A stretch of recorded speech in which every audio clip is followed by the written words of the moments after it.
Good afternoon, everybody, and welcome back to Procrastinator's Pit Stop. I am sitting here with none other than Loretta Breuning. Loretta, who is a professor emerita of management at California State University, uses insights from animal brain chemistry to develop widely translated resources that have helped thousands of people worldwide understand human motivation. Loretta, welcome to the show. Hi. Nice to be here. And we're definitely happy to have you here. I'm loving the brain decor in the background. We're diving right into topic near and dear to us today, procrastination, and I think that you'll have a lot of great insights. But before we dive into that, we do like to have an icebreaker on the show. And the question for you today is, which cartoon character do you resonate with the most, and why? Lisa Simpson. I guess when I was young, I always felt like I was sort of the observer to chaos and, like just watching craziness, you know. No, I like that. I like that. Do you play any instruments as well? Oh, this is, my early trauma. When I was in second grade, they sent a letter to my parents and asked them to choose an instrument, and they chose a saxophone. So the saxophone was as big as me, and it made a bad sound, and so kids called me dead cow because of the sound that came out of my saxophone. So I never had any pleasure in playing an instrument, but I did play it for a couple of years. Thank you for sharing that. Yeah, definitely sounds like you had a lot in common with Lisa. Then, like that. That's true. Yeah. I forgot about that. No wonder. Yeah, I like that. Yeah, I didn't even know really what a saxophone was, but my father said, "Oh, it sounds really good." Well, I think we can sum that up about all parents, right? I mean, they always have our best interests at heart, but maybe we need to listen a little more sometimes, right? Well, it helped me to not be a conformist because all the other little girls played the clarinet and the flute, and so I guess my parents didn't think in that conformist way, and so but it was for me, it was just carrying the saxophone to and from school. It was, like, as big as me. Well, no, it's a great it's a great story, and it's always good to hear about what it's about motivation, right? Motivations. It's why we ask the question. Just sliding easily into it. How would you define procrastination, Loretta, and what does it mean to you personally? Well, so my view is the brain is designed to seek rewards and avoid pain. And in the animal world, you have to find food all the time, otherwise you starve to death. So that's that core impulse to keep looking for food. But in the animal world, a predator can kill you in an instant. So you're better off going hungry than to expose yourself to predators. So you're always making that complex decision. Is it safe to go out and get food, or am I better off hiding from predators? So, in my opinion, we all want to go out into the world and seek rewards, but we also want to avoid pain. So when you have certain things coded as in your mind, because our brain is wired from past experience, then you think, oh, if I do that particular task, it's going to be so painful that I'm better off just not doing it and going without the rewards. And of course, no one thinks that consciously, but our animal part of our brain does not process language and is completely separate from our verbal brain. But our animal brain controls the chemicals that make us feel good and bad. And so that's powerful. No, I like that you brought that up, and thousands, well, I guess 100,000 years of evolution, right? Still working on it. Would you say, just based on what you've said, I had an idea in my head. So would you say that it's almost like it's a misplaced, no, I'm not going to say misplaced. It's a unmodulated defense mechanism. So, I mean, it's designed to keep us safe, but that part of the brain doesn't necessarily know the difference between, say, being held up at gunpoint as, giving a response and maybe sitting down for a math test. So, would you Yes, say that? yes, exactly. And to use that example of being held up at gunpoint, let's say you were held up at gunpoint in a specific spot. then your brain would surge with stress chemicals when you were at that spot, even though that spot may be perfectly safe at this moment and some other spot is less safe. So the way our brain codes for what's safe and not safe, that explains the math test. Because if you got a bad grade in math last time, then your brain connects math to stress chemicals and it turns on.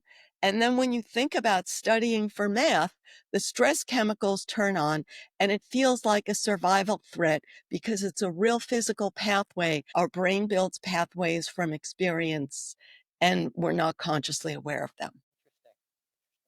So, what would your theory be on exam anxiety? If again, let's say that I never had a bad experience with a test beforehand, is it just the fact that maybe that exam anxiety is because you hadn't had an experience with an exam before?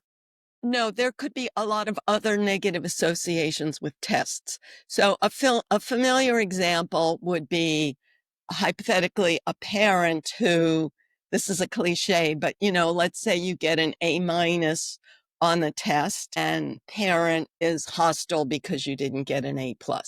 That would be one example. Another example, which is not getting as much attention, but is also a reality, is if you get an A on a test and a parent resents you for doing better than them, because we have something called mirror neurons. And if your parents had trouble in school and they have a hostile attitude or fear toward tests, you absorb that even though you don't consciously agree with it. So those are a few other possible examples. Another example, again, I said all that about parents, but it could be a sibling who maybe they're doing better than you in school. And even if you get, respectable B's, that they tease you, or maybe your sibling gets C's, and if you get an A, they'll punch you. All of those Sure. would just trigger stress chemicals and build real physical pathways. No, that makes a lot of sense for sure. Getting back into procrastination, we all know that there's no real silver bullet or cure all for that, right? But just based on what you told us about following those rewards or avoiding those discomforts, we'll call them discomfort pain. What's been your secret sauce to getting that motivation going? Yeah, sure. So because I'm aware that I'm always bringing my past pain to a task because that's how the brain works. So a classic example is technology. Yesterday, I got a message from the DMV that I needed to register my car, renew my auto registration. And I know that last year when I did it, something went wrong and it was frustrating. And I had to do it like 3 times. And so that frustration built a pathway in my brain. And now I anticipate frustration. So on the one hand, I told myself, I don't like to spend my workday doing stupid administrative tasks. But if you do a stupid task, a frustrating task before bedtime, you turn on frustration that makes it harder to fall asleep. So it's always making these careful decisions and being conscious about the slightest thing that goes wrong, you're going to activate that old circuit. So fortunately, last night I went to do my DMV renewal and it worked perfectly without a hitch. So they must have fixed, whatever went wrong. I decided to try it, but I decided, if it didn't work, that I would do it the next day when it wasn't so late. But then I have other technologies where I get really, really upset. And so I asked myself, what am I so upset about? And you have to look deep to what was my deepest pain when I was young. And I believe that I have this circuit that I think a lot of people have, is like, I have nobody to help me. I'm completely on my own. So it could be something as simple as you can't tie your shoelaces, and either there's no one there to help you, or anyone that you could call on to help would actually make it worse for one reason or another. And so I got into it. So I have maintained my own website for years, but over the years, it gets harder and harder. And so the simplest things go wrong. And I'm fortunate now I'm retired, so I have a little more time. So I say, okay, I'm not going to pressure myself over time. I think it should be a 5-minute task, and a half hour later, it's not done. So in the past, I used to get upset over, all the time I was wasting, but now I don't get. So, and then I say, okay, how can I solve this problem of not having anyone to call on? So I took a course on WordPress, and I swear I did so bad. It was like a 1-to-1, and it cost a lot of money, and it just didn't work. It was like, long story short, now every time I have to make an update on my website, I could feel the tension coming on. So my strategy is I want to do it right away, because I think the tension's just going to build and build if I put it off, which is very individual. That's something we learned from our own early experience. Like in my case, if my mother asked me to do the dishes, like if I didn't do it immediately, she would have a tantrum. So I learned to do things immediately. Other people learned, if your parent tells you to do the dishes and you refuse to do it, you're the man, you get rewarded for that. You get power, and everyone looks for power. So we're all just wired by our past experience.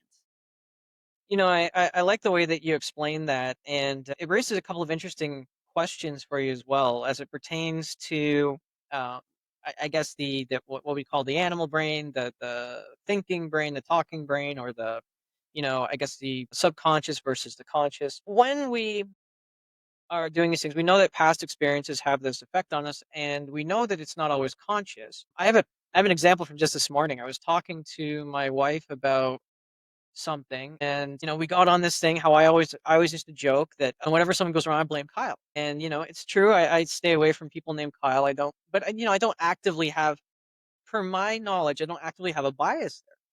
But she said that, and it immediately got me thinking about it. And when I thought about it, then it opened up and said, oh yes, this kid named Kyle actually tried to beat me up in the seventh grade. And then there was the guy Kyle, who in my high school was, well, let's just say he wasn't a very nice person. And then fast forward to when I was working in a job with the CEO whose name was Kyle. And like, we didn't have a bad relationship, but like, I didn't go to my way to talk to him or anything like that. Right. And I realized that it was because of that, but I didn't have, and that was 5 years ago I worked with that person. Right. So I didn't even realize that connection was there until this random spark tipped it off. So I guess it's a really long way of saying we don't know what we don't know. So how can we, I guess, start to know? Yeah, good question. So the first step is that there's nothing shameful about running on old pathways. That is how the brain works. There's no alternative. So the idea that you should always do whatever your conscious verbal mind says, it's just not how the brain works. I could explain that in detail, but the bottom line is once you accept that your old neural pathways, again, I could explain all the physiology, but once you accept that everyone is like this, then you're more willing to look at your own wiring. It's sort of like my phone has my apps and your phone has your apps. And if I'm too proud to look at which apps I have, then I can't update them and I can't use them properly. I like that. I like that example. I think we have too many apps, but that's Yeah, beside the really, that's really. beside the point. Um, just going back into that, we talk about habits now. If we're based on past behaviors, and that's the way we're wired, then does there ever come a time when we supposedly cannot ignore like instincts that they like, because it's always been a question of mind over matter, right? It's always been a question of mind over instinct, and that's supposedly what separates us from the beasts, which I think are more humane and human than us sometimes. But hey, that's beside the point. Do you think that's true, that there are just some things that we cannot overcome using higher executive functioning? I do not agree with that, but I understand that this is the widespread popular topic right now and also a legal concept. People like this idea of, oh, it's not my fault, I couldn't control it. But my opinion is that since we've had this not my fault I couldn't control it culture, academic performance has plummeted and crime has skyrocketed because it's so easy not only for kids to grow up with this, it's not my fault, I couldn't control it, but parents to give their kids this mindset of, oh, it's not Johnny's fault, he couldn't control it. So what does it mean to control it? Let's use a simple word of redirect. So our old neural pathways have power because the electricity in your brain flows into the biggest pathway that's nearby. Just like if I were going to drive to your house, I'm not going to drive as the crow flies, but I'm going to choose the biggest highways and then finally get off on the smaller roads. So that's how the electricity in our brain works. Now, I could choose to redirect if I have a highway in my brain that says, you make me mad, I'm going to hit you. I always have that power to redirect, but it's very limited power. And so I have to build it like a muscle. And if you think of redirecting as being an exit from the highway, then I need to build a new highway of what other behavior would I like to have when I don't agree with you about something. That's very well said. Um, I do agree. There is one sort of caveat to that. I'd like to hear your opinion on it. Um, I have excused, certain behaviors and things when people didn't, when they say they didn't know any better, right? The thing is, too, is that you need a certain amount of awareness to even know that that's not an acceptable thing. So, what was it they said? This is a very popular argument, especially in relationships, when they say, like, if he, she wanted to, they would. But, if he, she wanted to, they, first of all, they have to know they want to. And secondly, they have to know that they can. And we aren't told we have a choice. Yeah, that's great. So, yeah, now you're bringing up the idea of personal relationships as opposed to like the legal standard of whether a person was legally competent and responsible for their actions.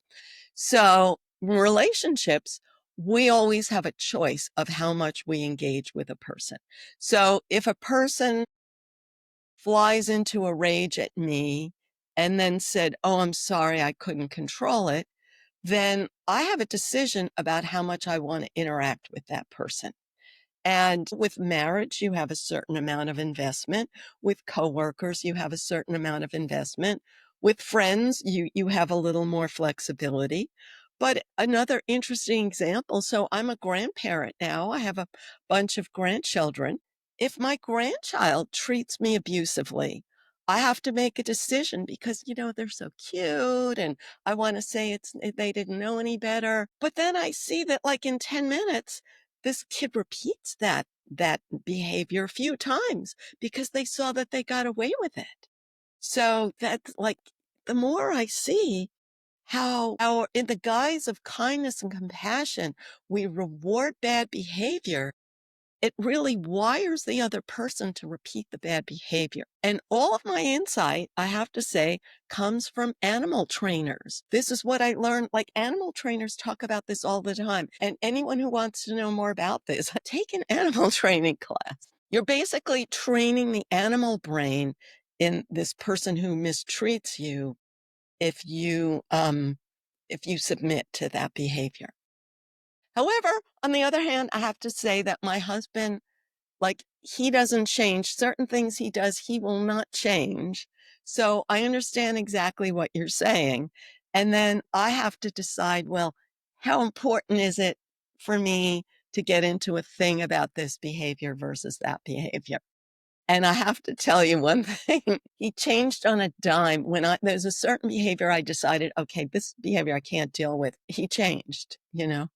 But other behaviors I decided, who am I to really, it doesn't affect me that much. And, if I respect his wiring, then he'll respect my wiring.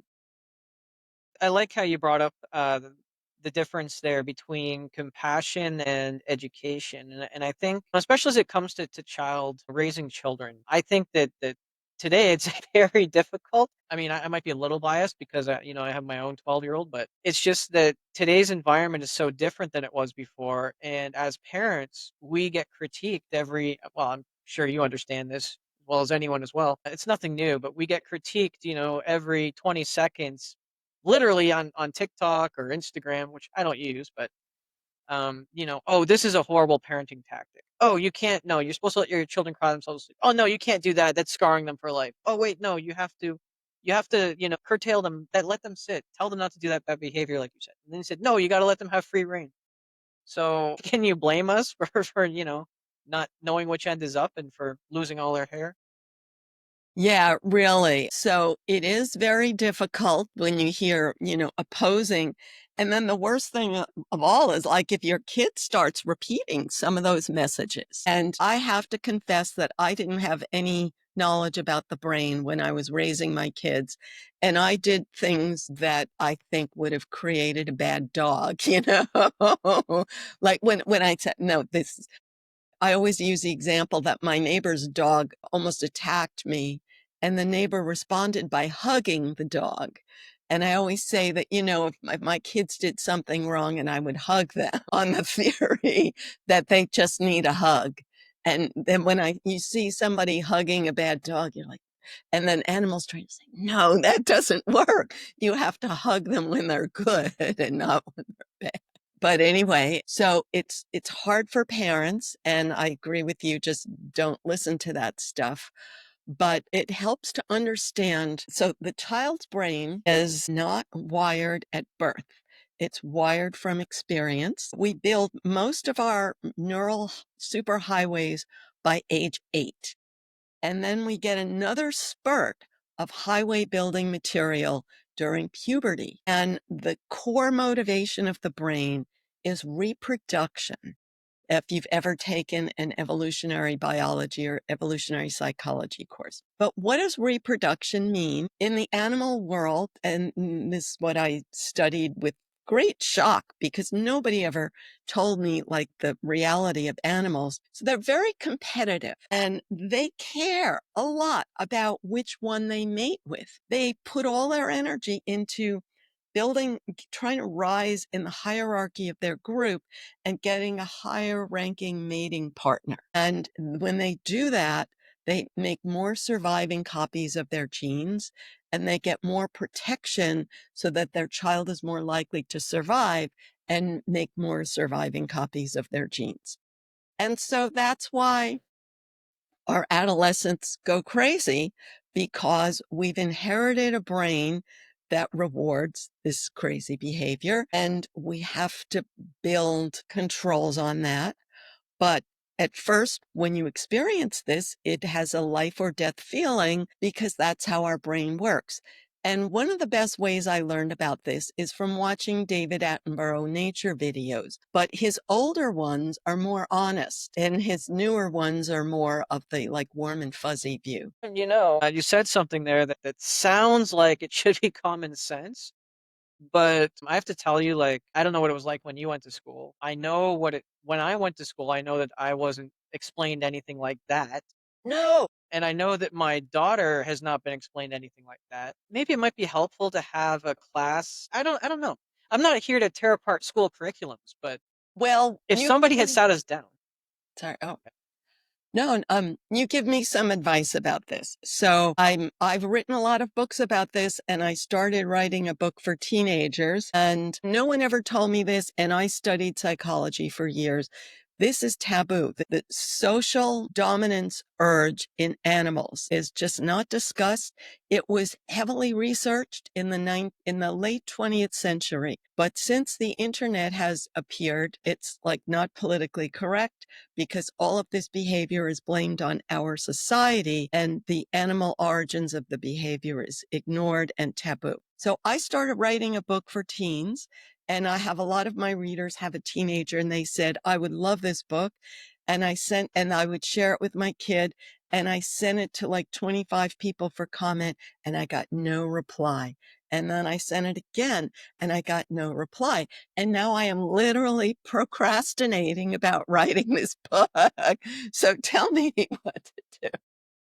Well, I guess my question to you would be, what exactly is causing that like that hesitation right now? Well, Because I you already feel wrote it and you sent it out, right?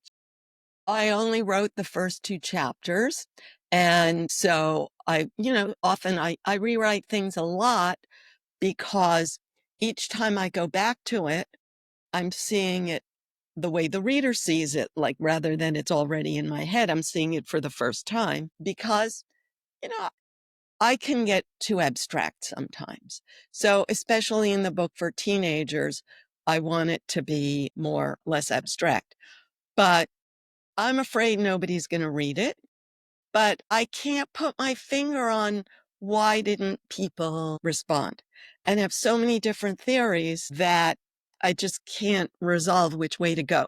So one of the theories is that what people really want to hear is it's not your fault, it's society's fault. And then maybe when I explain this reproductive part, maybe the parents don't want to hear that, so they're not giving the book to their kids. I don't know. I don't know which theory to believe. Well, let me ask you this. I mean, you believe the book is valuable. So does it matter what other people think? Well, the reality is I've written a lot of books that haven't been read much. And do you feel that that diminishes the value of them? Well, if I'm going to put more time into writing a book that isn't read much, or do I want to change the angle on the book from page one? Or do I want to focus on some other activity that's not a book? And the obvious answer that one might think and, put on the violins is like social media. Like, should I put the message into social media? But, everyone thinks, oh, that's a disaster. You don't want to put your primary focus on social media.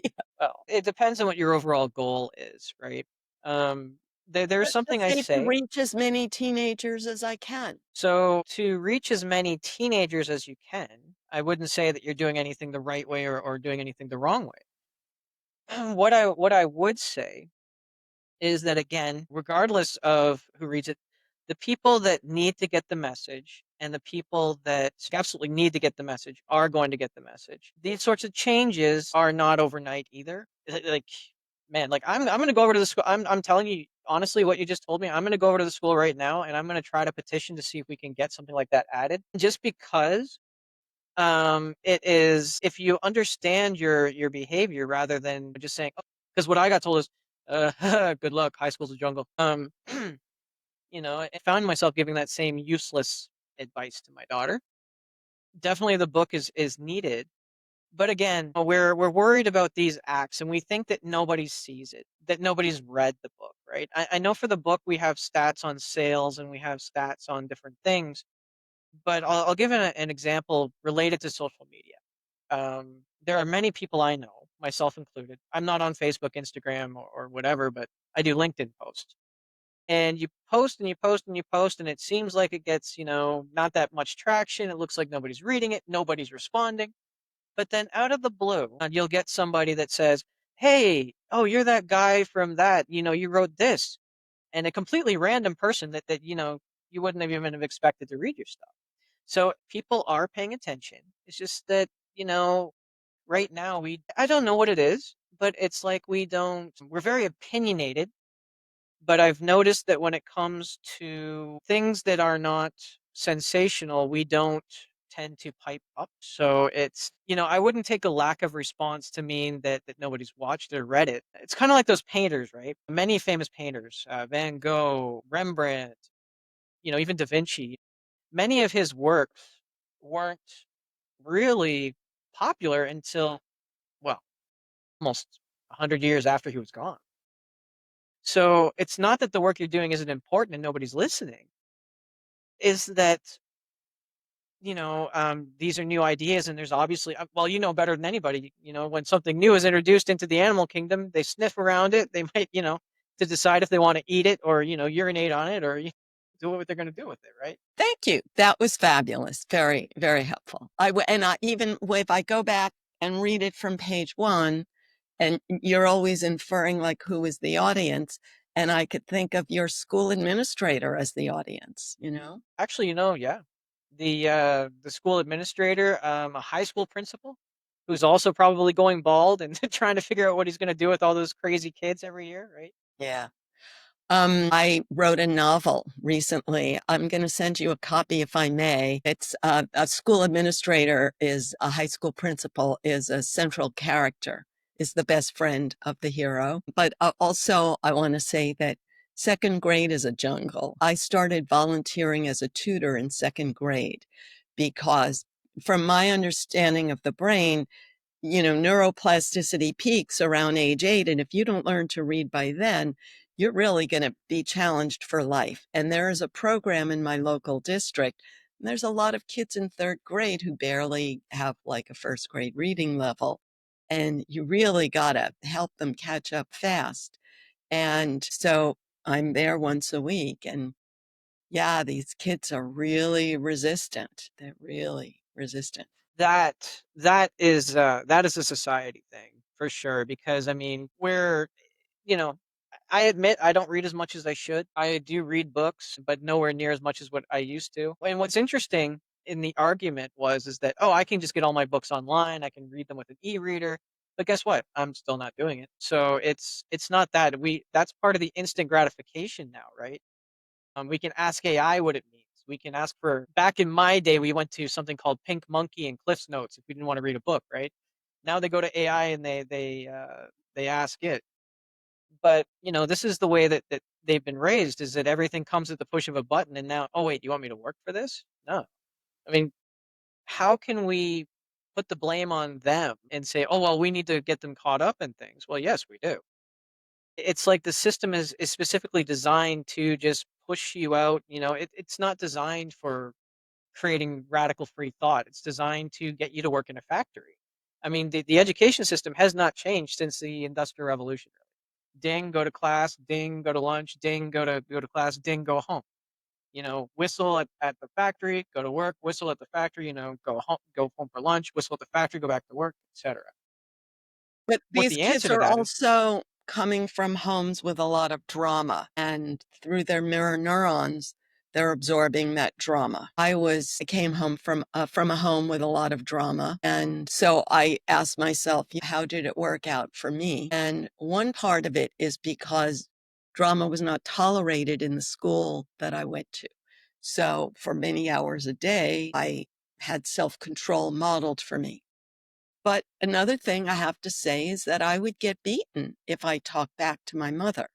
So I learned self-control, whereas today, like the mother screams, the father screams, the kid screams, everybody, and then the kids get wired without the self-control that's necessary to focus on a book or even on a paragraph. Right. And what you said there is so important. It's actually why I started getting up literally 2 hours earlier.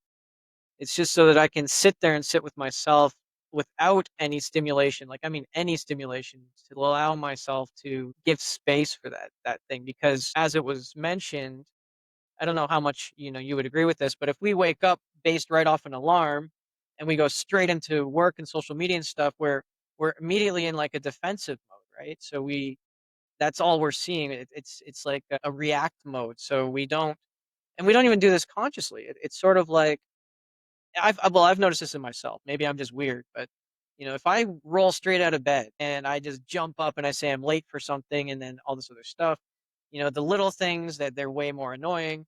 I'm definitely more on edge and cranky, and things definitely don't seem to go my way. Yes. So this is so important for people to understand. So a chemical called cortisol is the brain signal that you're threatened. And cortisol lasts in your body for about an hour. And its job is to make you look for threat. So if you're an animal and you smell a predator, then cortisol turns on and then you look, where's the predator? Where's the safe escape path? So you're only focused on threat signals once your cortisol turns on. You're not good at problem solving in that moment because any possible solution, you'll only see the bad side of that solution. So once your cortisol turns on, it's good to do some low stressed activity for at least a half hour so you don't turn on more and get into a cortisol spiral, and then start your problem solving. But also my opinion, but of course I'm retired and my kids are long gone. But I believe in my experience, waking up to an alarm clock triggers cortisol. And waking up naturally is a much better, more peaceful thing because that sets off the cortisol cycle if you wake up to the alarm clock. I hadn't even really considered that. It'd just be a cascade effect, right? Yeah, because you're in this deep sleep and then, you know. I don't know. It's interesting. I'd have to look at that. I'm a pretty light sleeper, so um, pretty used to that. But no, it's interesting because even if it's a little bit, you say it takes a half hour. So if I stub my toe in the dark because I'm rushing, then that gets another one. Then I dump my coffee out, that's another one. And then, then my daughter comes to me and says, "Hey, did you do this?" And then I yell at her and say, "No, you should do your own stuff because yeah, okay, I get it. Makes a lot of sense. Uh, um, is there? But unfortunately, there's not really a big way that we can do this, but also evolutionarily, right? When we have that cortisol or that even that adrenaline response, right?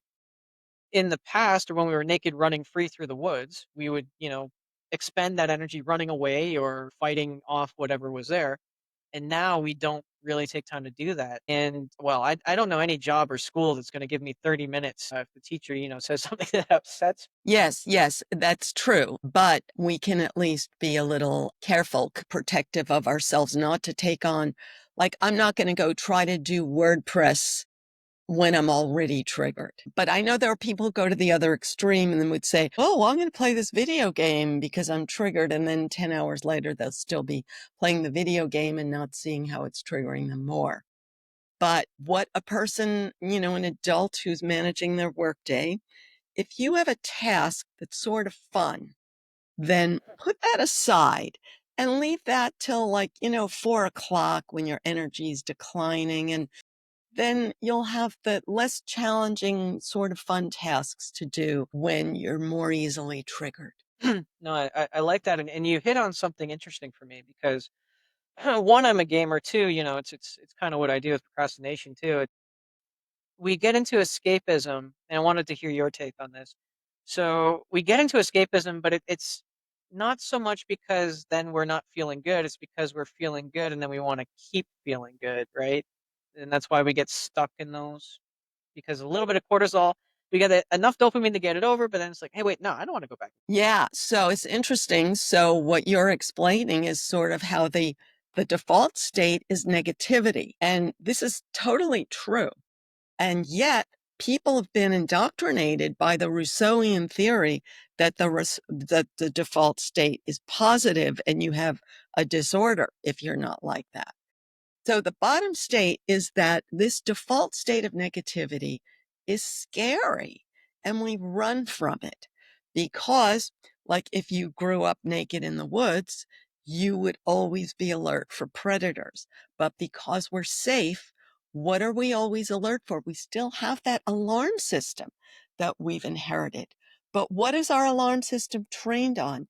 Is whatever was the worst experience in your life, because that's how, like, each animal learns what is the threat. Oh, the time I got bitten, I was near that tree over there. So I'm going to be cautious when I'm near that tree over there. So whatever is the worst moment of your life triggered the biggest cortisol surge and built the biggest neural pathway. And that's what wired each person's alarm system, which is sort of sad. And again, we sort of want our kids to know this, that we're always looking out for whatever was that bad thing and we are running away from it. And whatever saved you from that bad moment in your youth, because that's when our peak neuroplasticity, we all keep repeating whatever was that thing that helped you run from it. And distraction in the modern world is what helps you run from it because the predator is in your mind. So any distraction chases away the predator. And which distraction it is sort of the random chance of whatever distraction was available and effective and popular in that person's bad moment. And we're all like that. Well, or and also I love how you said that, and also if it was behavior that we saw. So like if Yes. maybe we didn't drink, but we saw people dealt with that by. Yes. Yes, exactly. Because of mirror neurons. And the saddest example I ever heard of that was on Dr. Phil, where this child, his mother is always saying to him, "Oh, I'm so upset. Get me my pills." And he said to himself, when I grow up, I'm not going to take these pills. But guess what? He took them because it was like physically wired in. Upset, get the pills. Upset, get the pills. So another famous example is shoveling food in your face. When you're upset, shovel food in your face. And it's like you don't realize that you consciously decided to start, and you don't realize that you haven't learned how to stop once you start shoveling food in your mouth. It doesn't have to be food or pills. It could be 100 other things. So each individual can understand that in themselves and then sort of see it as just a neural pathway. And what they need is to build an exit ramp from that highway and then to dig a new highway, which is a lot of work, digging a new highway. So I have an interesting question for you. And I don't know, maybe it's been done in the animal world. I'm pretty sure this hasn't been done in the human world yet. So do you think, so up until age 8, you say there's neuroplasticities there, and that you're, I love how you mentioned that, the sort of quote unquote normal state is the negative state because of what you said. Also, negative things would tend to kill us, so we focus on the negative, right? To not die. I guess a baby is brought into an environment where it's all supportive 100% all the time, and yeah, I know you're smiling because what example out there possibly can exist of that? But if it's been positive all the time, is that negative wiring, I guess, a physical trait that we all have? Or is it, can that be sort of borne out by age 8 and they can be positive? Well, before I had kids, I thought like what you said, but what I discovered is if you tie their shoes for them and cut their meat for them, then when they try to do it themselves, they'll get frustrated. And if you rescue them, they will never build the essential skill of persevering through frustration. And then they will face the adult world with low frustration tolerance. So excessive support is a disaster. In the interest of time, that's a short answer. No, that makes a lot of sense.